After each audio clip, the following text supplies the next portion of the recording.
World loved the Temptations, but the Temptations didn't love themselves. That line holds a big secret the world never knew. At 82, Otis Williams finally breaks his silence, revealing the struggles, hidden truths, and untold stories behind one of the most iconic groups in music history. What really happened behind the scenes will shock even the most devoted fans. Reflections at 82. At 82, Otis Williams looks back on his journey with a mix of pride, honesty, and humility. As the last surviving original member of the Temptations, his words carry the weight of experience built over more than 6 decades in music. When asked about the state of today's industry, he does not hide his feelings. "I'm not impressed with some of the stuff I hear on the radio today," he admits. His concern is not about change itself, but about quality. He feels that too many songs rely on shock value, profanity, and short-term trends rather than lasting meaning. "You shouldn't be hearing cussing on the radio. As long as you give a good performance and keep it wholesome, you don't have to worry about it too much." For him, music should be about connection and longevity, not just attention. While he is critical of modern trends, Otis finds comfort in how the classics endure. In 1964, the Temptations recorded My Girl without imagining it would become timeless. Decades later, the song has surpassed 1 billion streams, a milestone that still amazes him. For Otis, this proves that music grounded in emotion and melody never fades. Even with such success, he admits there are quiet regrets. There were songs the group could have recorded but did not. Choices he would handle differently today. These reflections do not overshadow his pride, but remind him that every career leaves behind what-ifs. Through it all, one feeling remains dominant. "God has blessed me to be doing this for 64 years, he says. He knows many of his bandmates did not survive the pressures of fame and loss, and he considers endurance itself part of the legacy. Along with revealing all the hidden secrets of the Temptations, Otis admits that the path here was full of storms. To understand his resilience, we have to go back to Detroit, where it all began. Roots in Detroit. Otis Williams grew up in Detroit in the late 1940s and early 1950s, a city alive with music, opportunity, and challenges. The industrial hum of the auto factories filled the streets, and for many young men like Otis, the choices seemed limited. Back then, there were mainly 2 choices for a young man like me: the assembly line or music, he recalls. For Otis, music was not just a dream, it was a calling, and he gravitated toward it from a young age. The church played a central role in shaping his voice and discipline. Sunday after Sunday, he sang in the choir, learning to control his pitch, his breathing, and the emotion behind each note. Beyond church, the airwaves brought the sounds of rhythm and blues, doo-wop, and early rock and roll into his home. Radio was a lifeline, and Otis absorbed it all, from local Detroit stations to national broadcasts. Every note, every harmony added to the foundation of his future. He recalls a moment that changed everything, seeing a marquee at the Fox Theater announcing performances by groups like the Coasters and the Chantels.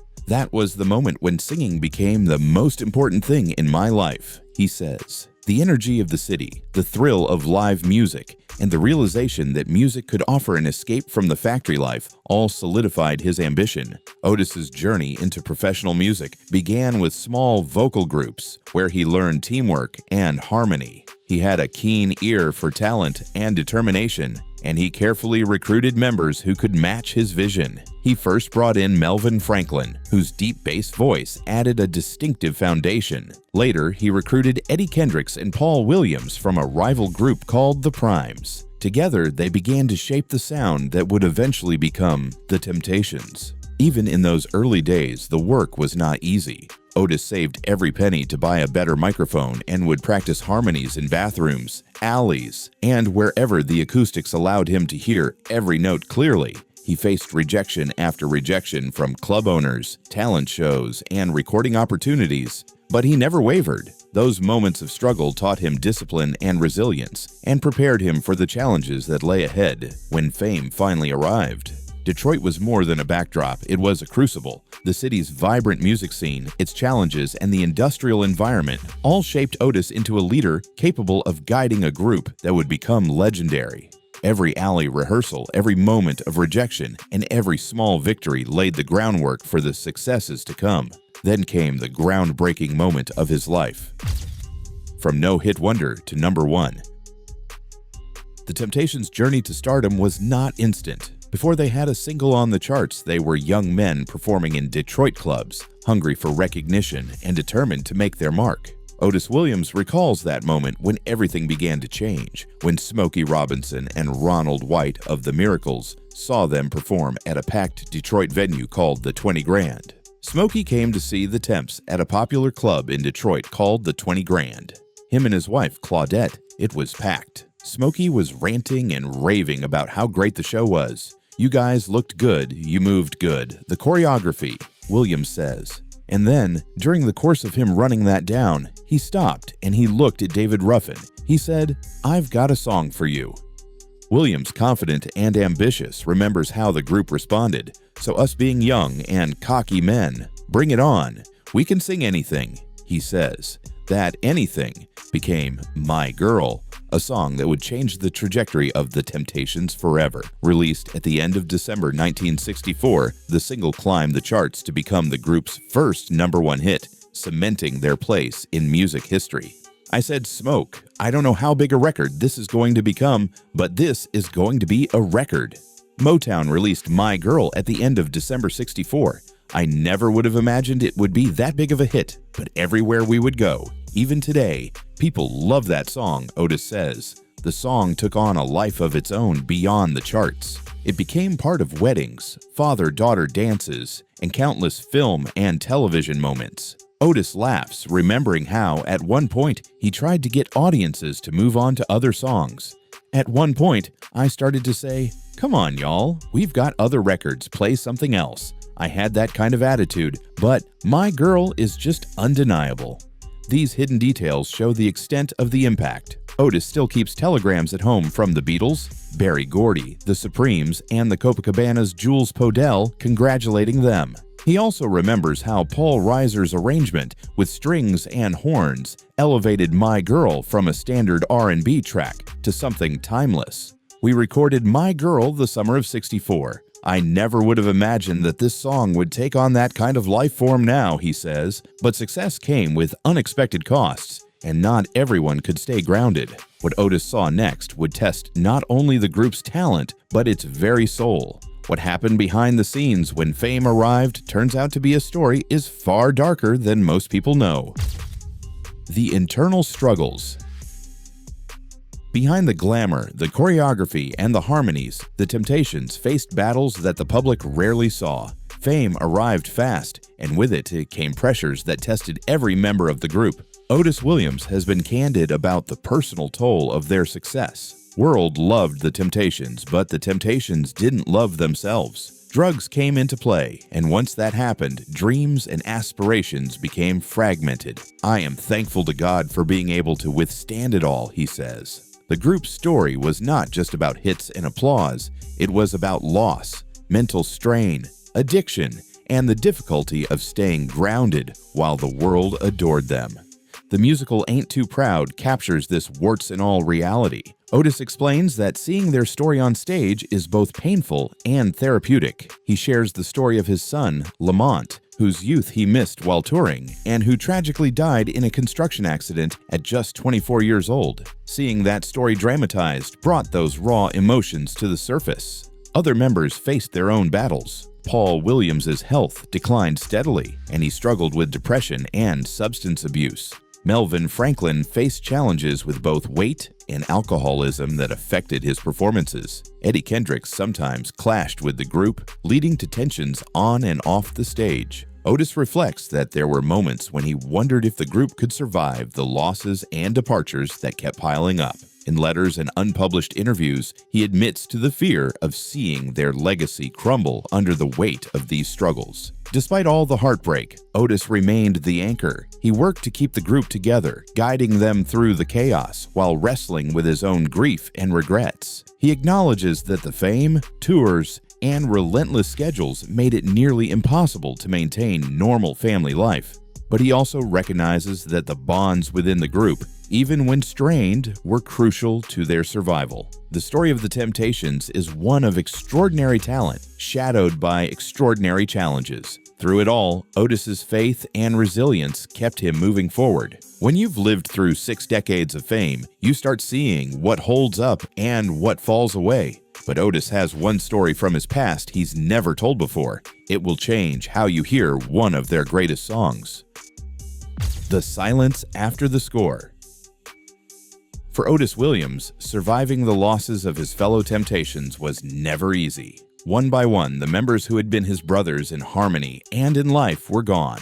Paul Williams, whose voice had defined so many of the group's early hits, struggled for years with alcoholism and depression. The pain of seeing him deteriorate and eventually take his own life left a mark on Otis that never fully healed. "I had to deal with 24 strong personalities, and here I stand today," he says, reflecting on the enormous responsibility he carried as both leader and caretaker. Every loss was not just emotional, it carried practical challenges. Who would step in to cover parts? How could they preserve the style and sound that defined them? And how could the group continue performing without collapsing under grief? David Ruffin's departure was another blow. Ruffin had been the charismatic face of hits like My Girl, but his personal struggles and ego sometimes clashed with the group. When he left, it was a mixture of relief and sorrow. Relief because tensions eased, sorrow because another brother was gone. Melvin Franklin faced his own battles with health and addiction, and Eddie Kendricks eventually stepped away, leaving Otis to shoulder the responsibility of keeping the Temptations alive. Each departure, each death, required recalibration, not just of voices and choreography, but of leadership, morale, and the very identity of the group. Behind the scenes, the toll was heavy. Financial responsibilities fell on Otis, who had to manage contracts, tours, and royalties while also grieving. The emotional strain was immense. Letters and interviews reveal that he often questioned whether he could continue without his friends. He lost not only his comrades, but personal time and relationships, missing family milestones while carrying the group forward. Yet through the heartbreak, he maintained the group's standards. Performances remained tight, harmonies sharp, and the style that fans loved stayed intact. It required immense discipline, diplomacy, and personal sacrifice. Otis also made decisions about who could join the group, balancing talent with temperament, always mindful that the chemistry that made the Temptations special could not be compromised. He carried the history of the original members in every rehearsal and tour, ensuring their contributions were never forgotten. But amid the heartbreak and falling pieces, a guiding principle survived. What it was, Otis kept in his heart, and that would later define everything outside the glitz. Motown's finishing school. For the Temptations, success was never just about talent. Behind every perfect harmony and synchronized move was the meticulous guidance of Motown's artist development department. Otis Williams recalls the discipline and rigor that shaped the group into a polished musical force. Speaking to People about the 60th anniversary of their 1964 debut album, Meet the Temptations, he explains how Motown molded raw talent into a world-class act. "We had to go to school about how to stay groomed, take care of yourself, and they taught us different songs, stepping out of character," he says. "We would have to be at Motown Artist Development at 11 o'clock in the morning and would not leave until 5 o'clock or 6 o'clock in the evening. And it was a long grooming process because they saw the talent in us, but they just needed to spit shine us, so we'd really be as we should be." The lessons went beyond music. Motown emphasized appearance, health, and presentation. They would instill certain things in us. Ms. Evans would sit and tell us about always be conscientious of the way we look, Otis recalls. And she said something I still adhere to today. And she said, "Now take care of your health. And you're young, but you're not going to stay young, so take care of your health. And always make sure your teeth are clean." He adds, "One of the first places people look at is your mouth. I'm still very conscious of that. In fact, I'm going to see my dentist soon." These lessons might seem small, but they were part of a larger system designed to ensure the group's longevity and appeal. Motown's finishing school extended into choreography, wardrobe, and public behavior. Every step on stage, every movement in a television interview was rehearsed and refined. The rules were strict. Breaking them could mean correction from the department, public embarrassment, or even temporary removal from performances. Yet, this rigorous training instilled a sense of professionalism and pride in the group. Otis admits that while it was challenging at times, it gave them a standard that they maintained throughout their careers. The discipline was tested on the road. Touring in the 1960s meant traveling through a segregated South, facing racial tension, hostile audiences, and long, exhausting schedules. Otis remembers carrying the weight of being a young black performer while keeping the group's image flawless. The rigorous training prepared them for those challenges. Every show required precision. Every public appearance required composure. They learned how to manage pressure while still delivering performances that thrilled audiences nationwide. Motown's approach was not just about performance, but about survival in a world that could be harsh and unforgiving. The way we always felt that we should make our presentation was always looking classy, Otis says. The lessons on health, grooming, and decorum were part of what allowed the Temptations to endure, even as the industry evolved around them. Still, Otis would tell you that surviving is only half the battle. The other half is knowing what to carry forward and what to let go. The Temptations' future. Otis Williams looks forward with the same determination and clarity that has guided him for over 6 decades. For him, the Temptations are more than a group. They are a living legacy. God has blessed me to be doing this for 64 years, he says, reflecting on the longevity that few artists achieve. Even today, he remains deeply involved in every aspect of the group, from performances to preserving their catalog and mentoring current members. The 60th anniversary of their debut album, Meet the Temptations, was more than a celebration. It was a reminder that their music continues to resonate with new generations. Otis has participated in cruises with Princess Cruises and upcoming tours that bring the Temptations to audiences across the globe. He sees these performances as both a gift and a responsibility. We perform because there are new listeners discovering our music, and because people who grew up with it still want to hear it live, he says. For Otis, every show is an opportunity to keep the sound, the style,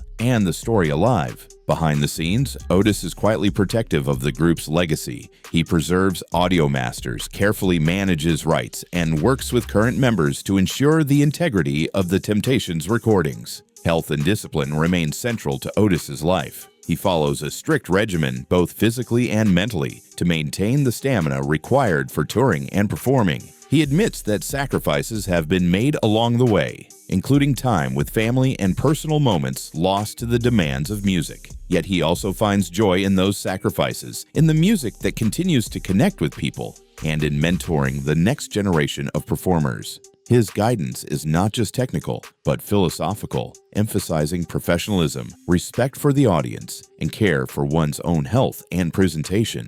Detroit remains at the heart of his story. Detroit was always known, but once Motown, it became known for the Big Four. But at the heart of my story is the place where it all started, the place I will always go back to. Detroit, Otis says.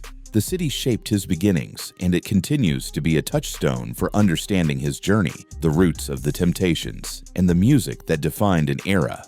Looking forward, Otis envisions the Temptations not just as a group of performers, but as a symbol of endurance, discipline, and timeless artistry. He hopes to be remembered not just for the hits, but for the care he took to maintain their legacy, to mentor, and to ensure that every note they sing carries the weight of history and heart. Looking out at today's music and society, Otis Williams has a perspective that few in the music industry can match. He has seen trends rise and fall, witnessed how fame can elevate or destroy, and experienced firsthand the evolution of music and society over 6 decades. The Temptations' legacy offers a clear guideline for modern artists. Otis emphasizes discipline, professionalism, and respect for the craft. He recalls the lessons learned under Motown's artist development, from perfecting choreography to taking care of one's appearance and applying the same dedication to every performance. One of the first places people look at is your mouth.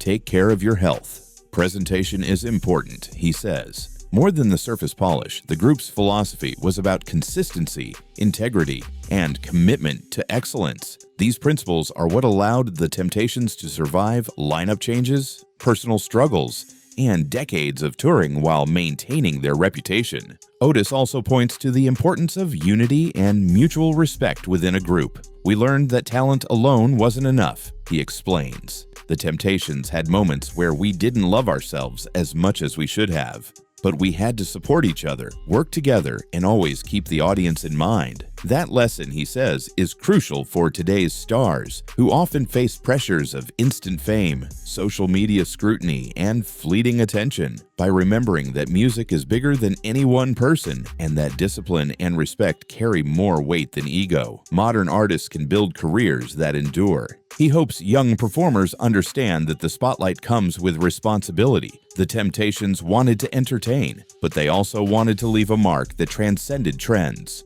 Otis's message is clear: work hard, respect the craft, honor your collaborators, and protect your legacy. Behind the glitz and glamour, there is discipline, patience, and a focus on quality. For Otis, the ultimate joy comes in seeing new generations discover their music. When someone comes up to me and says, "My girl still means something to me," or that it reminds me of my father or my childhood, that's when I know our music has lived beyond us, he says. The Temptations' legacy is not just in hits, but in the principles they left behind: discipline, harmony, dedication, and care for both craft and audience. His guidance for today's stars is simple yet profound. Value your talent, nurture it, respect it, and let it stand the test of time. Music can be fleeting, but integrity and artistry last forever. What do you think about Otis's journey and the legacy he has built? Share your thoughts in the comments below.